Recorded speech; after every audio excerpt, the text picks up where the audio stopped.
윤석열 대통령이 가장 큰 문제가 뭐냐 하면요. 네. 비전이 없었어요. 비전이. 그 윤석열 정권의 비전이 뭐였죠? 생각나는 거 있으세요? 네, 생각이 잘 안 납니다. 그렇죠. 검찰 동원하는 거 외에는. 아니 없었어요. 아예. 대선 나올 때도 없었어요. 그리고 그 사람이 무슨 이 나라의 어떤 경제 비전에 대해서 자신이 뭔가 막 주장한 것도 없어요. 시청자 여러분 안녕하십니까? 파워피플의 진행자 배종호입니다. 오늘은 민주당의 여전사 그리고 또 민주당의 경제통으로 평가받고 있는 이현주 최고위원님을 모셨는데요. 이재명 대표 그리고 민주당의 경제 정책 방향에 대해서 집중적으로 알아보겠습니다. 안녕하세요. 네, 안녕하세요. 네, 오늘도 바쁘셨죠? 12.3 우리가 내란이라고 얘기를 하지만요. 만약에 비상계엄이 실제로 됐다.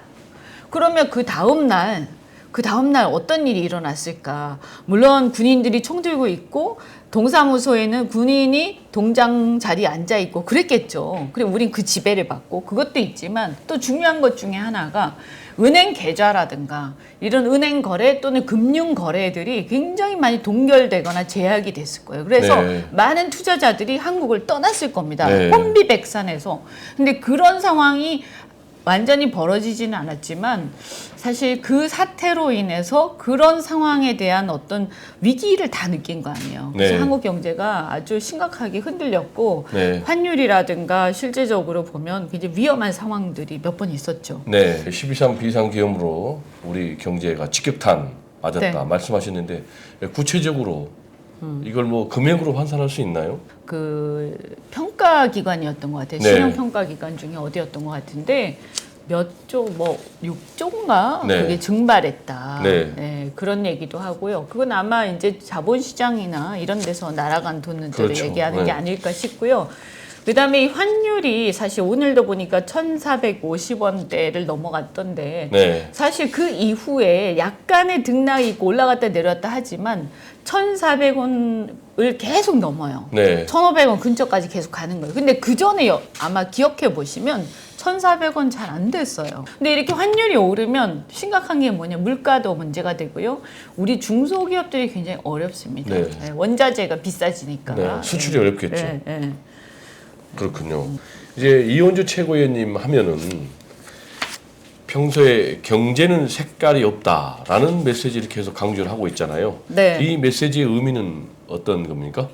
그게 경제는 이념이 없다는 거죠. 사실 다행히 네. 이재명 대표께서도 공감하시더라고요. 네. 이재명 대표도 같은 생각 갖고 계세요. 네. 그러니까 경제는 뭐냐 먹고 사는 건데 네. 먹고 사는 거에 자꾸 이념적 색깔을 붙여가지고 그래서 예를 들어서 우리가 이렇게 이쪽으로 가야 우리가 돈을 더 벌 수 있고 우리가 먹고 사는데 자꾸 이걸 이념적인 잣대를 붙여서 이게 옳은지 알면서도 이 일을 가야 돈을 번다고 알면서도 우리가 이쪽으로 가는 거예요. 네. 그러면 어떻게 되면 이런 어리석은 일이 그죠?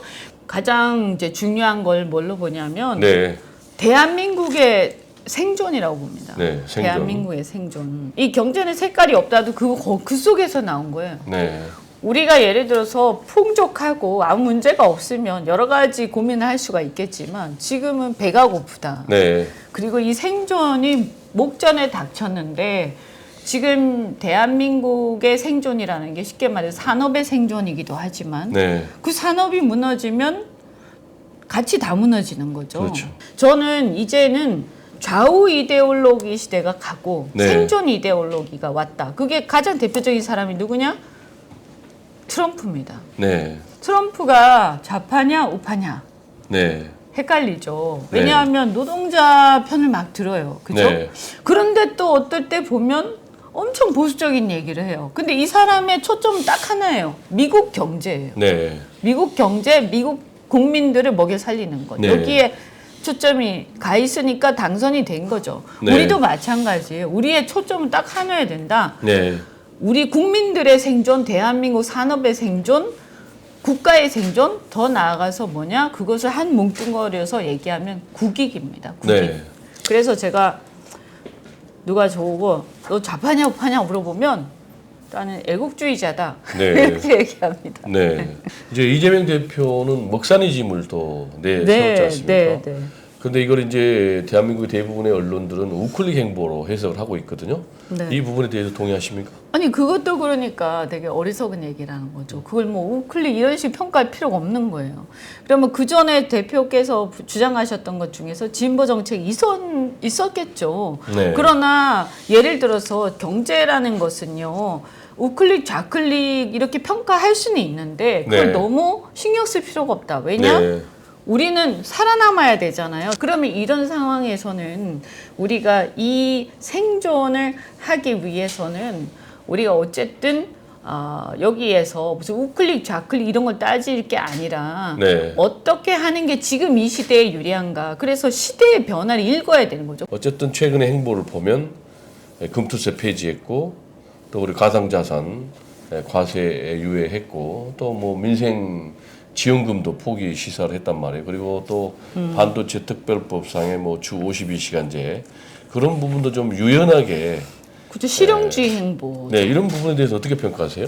저는 뭐 제가 그렇게 하는 쪽에 대해서 제가 또 거들기도 했고 네. 또 제가 제안도 한 사람이기 때문에 뭐 다른 분들도 얘기를 많이 하신 걸로 알고 있는데 네. 결국에는 이제 뭐냐 하면 이게 뭐 우클릭이다 이런 걸 떠나서 지금 현재 상황 그러니까 현재 예를 들어 금투세 폐지는 전략적 결정이었죠. 네, 전략적 결정. 네, 그거는 뭐 약간 옳으냐 그르냐의 문제는 아니에요. 그러니까 반도체 특별법이나 민생지원금 포기 시사 이런 것들은 뭐냐면 일종의 실용적 행보죠. 네. 예를 들어서 우리가 막 주장해도 저쪽이 또 동의하지 않으면 이게 잘 안 되는 경우가 많잖아요. 우리 일방 처리하는 게 한계가 있지 않습니까? 모든 네. 걸 일방 처리할 수는 없잖아요. 그런데 대선을 앞두고 우리 입장에서 보면 지금 현재의 어떤 정치 국면에서 소위 말하는 합리적 보수 진영 여기를 우리가 같이 끌어안고 가야 대선에서도 안정적으로 이길 수가 있고 그 다음에 더 나아가서 정권을 잡고 나서도 우리가 그들하고 같이 가야 이 나라가 다시는 이런 윤석열 같은 사람한테 빼앗기지 않는 거죠. 네, 이런 행보는 대선을 좀 겨냥한 전략적인 그런 결정이다라는 그런 이제 말씀으로 해석이 되는데 대선에는 도움이 될까요? 제가 들어보면 일단 이런 게 있었어요. 중도 보수층에서 이재명 대표를 잘 모르시는 분들이 네. 이분에 대해서 색안경을 끼고 이재명 대표 혹시 만약에 대통령이 되면 재산권을 마구 제약하고 자기 재산을 몰수한다든지 네. 이런 아주 그 뭐랄까 과격한 정책을 마구 하지 않을까 네. 이런 의심들을 하고 사람들이 굉장히 불안해하는 거예요. 네. 더군다나 지금은요 대한민국의 중산층들이요 상당수의 중산층들이 그래도 수도권에 있는 중산층들은 대부분 뭔가 이렇게 그런 걱정을 할 정도로 이제는 경제가 성숙한 상황이죠. 네. 옛날처럼 이렇게 이 어떤 중산층이라도 뭐 경제 규모 자체가 예를 들어서 뭐 서울이나 경기권에 집이 없다든지 이런 게 아니라 네. 지금은 서울 경기권에 집 한 채만 있어도 사실은 뭐 10억이 넘어가는 이런 상황이잖아요. 그러니까 이런 사람들이 전부 걱정을 하면서 이게 번지는 거예요, 그 불안감이. 네, 불안감. 네, 그래서 아니 우리나라가 재산권 보호를 헌법에서 규정하고 있고 네. 우리가 예를 들어서 어떤 약자에 대한 보호나 이런 것을 외친다고 해서 네. 근본적인 어떤 헌법을 어기는 게 아닌데 그걸 아무리 얘기해도 안 믿는 거예요. 불안감을 갖고 있죠. 그래서 이런 것들을 그러면 이 좀 신뢰할 수 있게 하려면 우리가 어쨌든 뭔가 선언을 해야 된다. 선언. 이제 어떤 선언을 해야 돼요? 그래서 이제 실용주의 선언을 한 거죠. 네. 실용주의 선언을 하고 그 다음에 이제 각 기업이나 산업들이 이게 통상 압박이 심해지고 하는데 혹시 이재명 대표는 민주당은 혹시 반미 아니야? 혹시 친중 아니야? 네. 그래가지고 트럼프랑 막 엉망이 돼가지고 우리가 다 두들겨 맞는 게 아니야? 굉장히 과장된 걱정이지만 우리가 그렇게 무책임하게 할 리가 있습니까? 네. 그런데 그런 걱정을 하는 거죠. 네. 그래서 그런 것에 대해서도 우리가 한미동맹 우리가 굳건하게 지킬 거고 네. 한미일 협력도 네. 우리가 한다. 걱정하지 마라. 그 필요성에 대해서 공감한다. 네. 근본적으로 대한민국의 근간을 이루는 큰 줄기를 우리가 부정하는 건 아니다. 네. 그 안에서 국힘하고 우리가 살짝 다를 뿐이지. 그죠?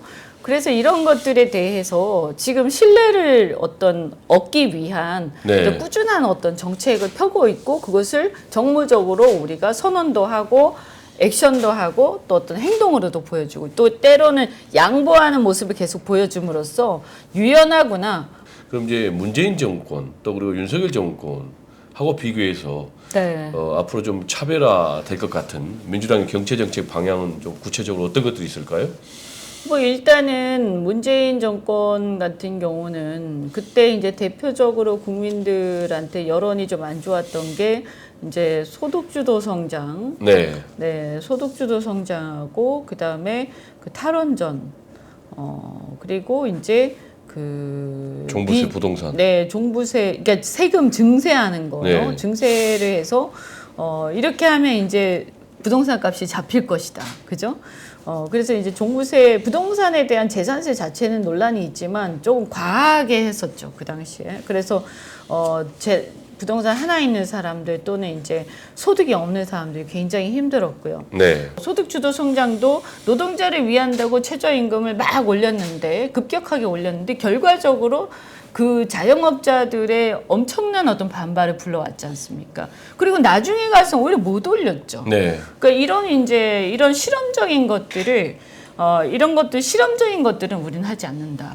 어떤 정책을 펼 때 검증된 것 그리고 점진적으로 시장의 어떤 반응들을 살피면서 점진적으로 시장에서 놀래지 않도록 그래서 어떤 집단이 큰 충격을 받지 않도록 안정적으로 경제 정책을 펼쳐 나가야 한다라는 게 저희 생각이고요. 네. 그래서 정책이라는 것이 저는 이렇게 봅니다. 경제라는 것은 전문가들이 있고요.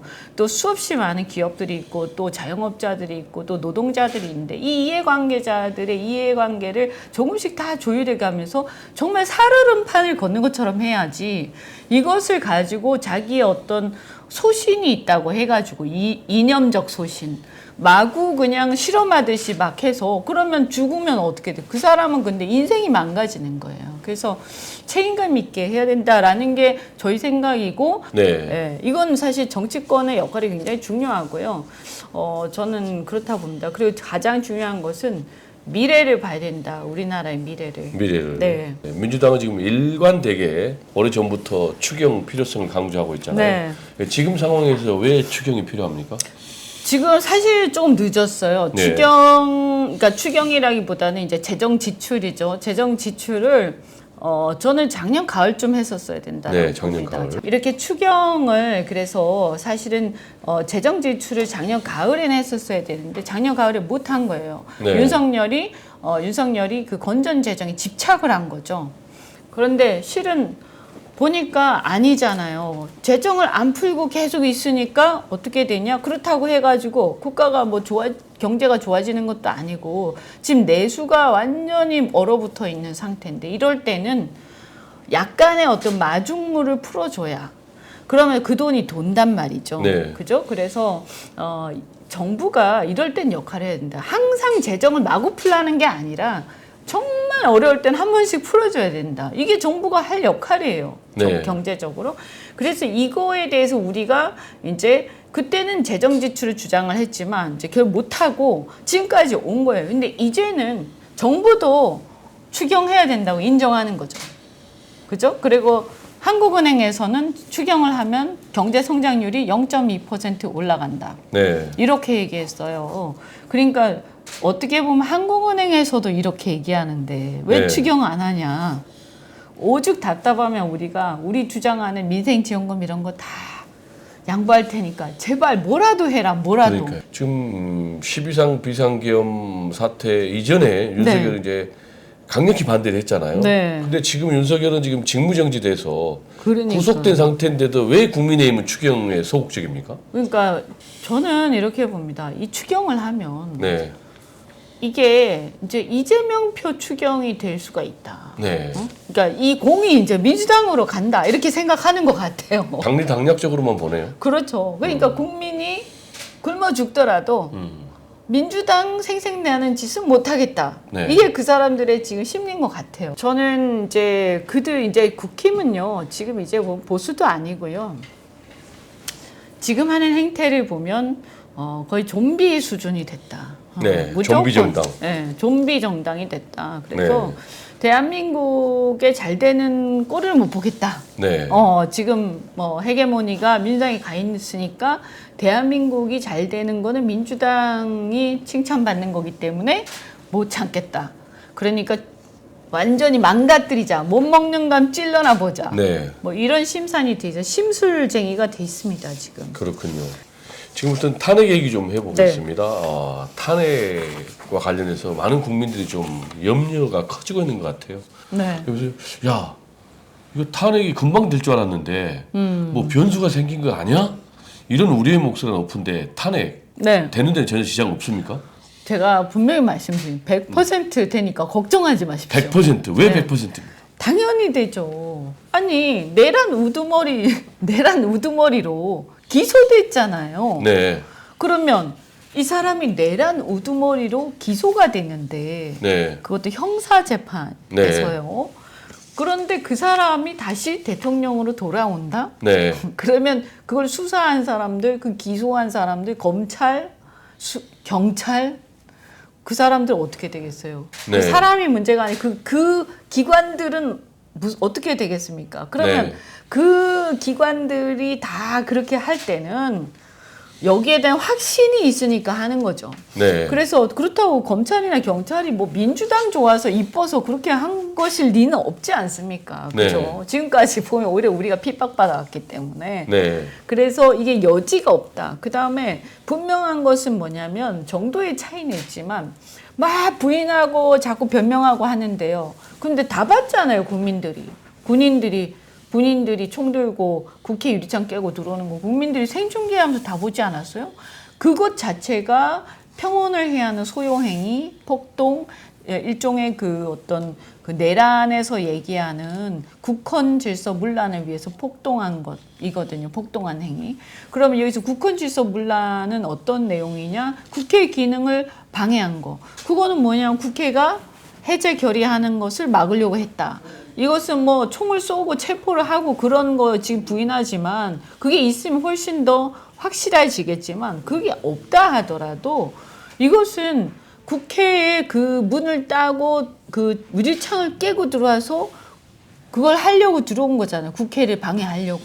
너무나 명백하잖아요. 많은 사람 증언을 했고요. 그래서 이거는 기본적인 그 내란죄의 구성 요건에 명백하게 해당이 되기 때문에 그 주변의 어떤 내용들, 그러니까 상황의 어떤 죄질을 더 강화시키는 게 있든가 말든가 실은 아무 상관이 없어요.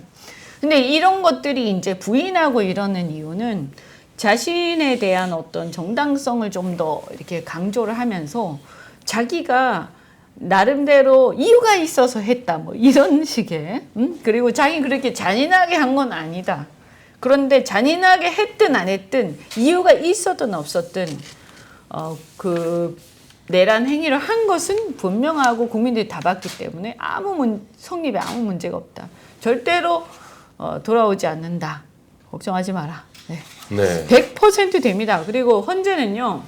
이것도 이제 제가 참고로 물론 이건 뭐 법에 있는 건 아니지만 일반적으로 헌재에서 대통령을 탄핵할 때는 반드시 만장일치로 합니다.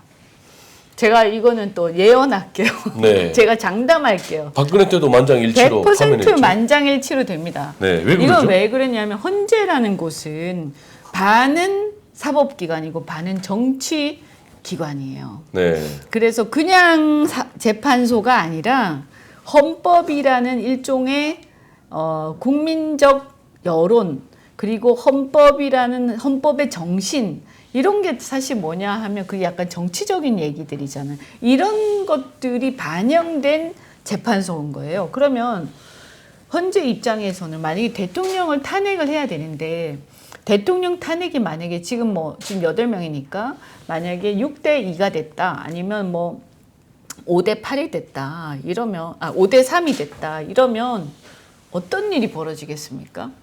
너는 반대했지, 너는 찬성했지 이러면서 서로 갈릴 거고 네. 싸움이 격화될 거고 막 협박할 거고 오만 일이 다 일어나지 않겠습니까? 네. 그래서 국론 분열을 막기 위해서요. 이런 성격의 사건은 반드시 만장일치합니다. 지금 이제 윤석열 대통령의 이 헌법재판소 재판을 보면 출석해서 완전 뭐 거짓말 궤변으로 지금 일관하고 있잖아요. 네. 대국민 호소문이었다. 아무 일도 일어나지 않았다. 체포 지시한 적도 없다. 선관위도 그냥 스크린하라고 그랬다. 이런 윤석열 대통령의 태도는 어떻게 보세요? 가증스럽죠. 가증스럽다. 네.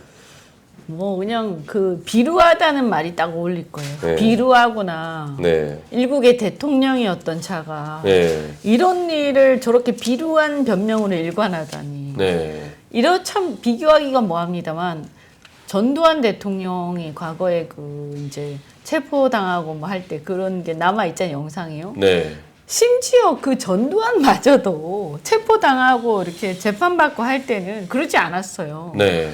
왜냐하면 자긴 그래도 그 집단의 보스였거든요. 근데 보스답게 행동을 해야죠. 그럼 뭐 그 사람 비판하고 싫어하고 다 하지만 그래도 보스로서의 최소한의 품위는 있어야 되는 거 아니야? 네. 그런데 이 사람은 도대체 어디 시정 잡배도 아니고 이런 비루한 태도를 계속 보이는가. 그러면서 저는 이 얘기 많이 들었어요. 중도층에 있는 사람들이 저런 사람이 대통령이었단 말이야? 네. 정말 창피하다. 그래서요, 여론조사가 좀 그렇긴 합니다만, 우리가 생각하는 것보다는 이상하게 윤석열 많이 나온다, 이런 얘기 듣잖아요. 네. 저도 걱정을 안 하는 게, 일단 첫째, 명태균 이후에 여론조사를 별로 안 믿는다, 사람들이. 네. 그래서 솔직히 말씀드리면, 여론조사 기관들이 다 망했다, 이제. 앞으로. 네. 앞으로 더 할 것이다. 네. 그 다음에 두 번째는, 국민들이 별로 이렇게 답할 가치를 못 느낀다. 네. 그래서 상당수가 그냥 조용히 지켜보고 있다, 현재. 네. 예, 그래서 너무 일희일비하지 말고 네. 지금은 굉장히 열성 지지자 양쪽만 지금 막 활성화되어 있는 상태다 보니까 저쪽이 더 말하자면 흥분돼 있는 상태예요. 네. 그럴 수밖에 없지 않습니까?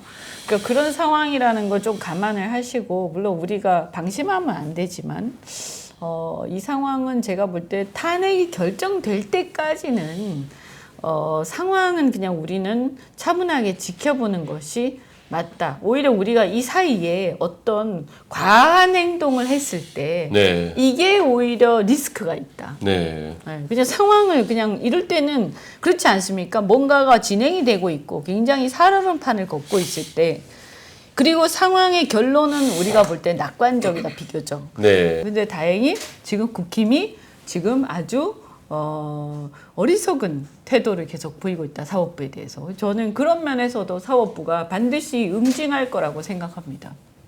네. 오늘 귀한 말씀 감사합니다. 네. 네.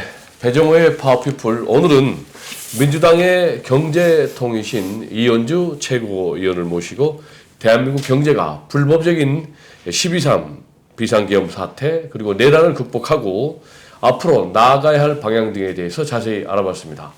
그럼 다음 시간에 다시 찾아뵙겠습니다. 감사합니다.